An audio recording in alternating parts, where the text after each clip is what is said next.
இந்த சிருஷ்டி மிக விசாலமானது. அதனுடன் ஒப்பிடுகையில் நாம் சிறியவர்களாகும்.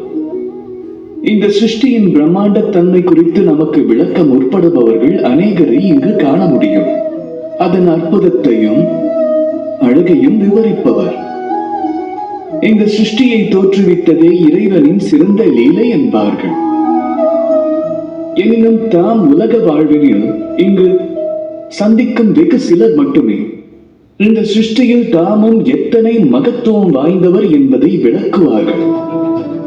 தாமும் இங்கு ஓர் அற்புதமே. அதை உணர்ந்தோர் ஒன்றிணைந்து செயல்பட்டால் சிருஷ்டியை பொலிவடையும். இந்த சிருஷ்டி மேலும் பன்மடங்கு தூய்மை அடையும். ஆகையால் சிருஷ்டியில் பிறரை புறக்கணித்து அந்த வெகு சிலரை மட்டும் அரவணைக்க முயலுங்கள். ஏனெனில் அவர்களே உங்களுக்கு உற்றவராவார். அவர்களே தம்மை உகந்த மார்க்கத்தில் வழி நடத்துவார். வெள்ளமாய் பாயும் நதியும் மானிடரை அடித்துச் செல்லும். பொங்கும் சாகரமும் மூழ்கடிக்கலாம். ஆயினும் கங்கையே தூய்மையில் சிறந்தது. ஏனெனில் அதன் சில துளிகளே மாந்தருக்கு முக்தி அளிக்க வல்லது. ராதா ராதா.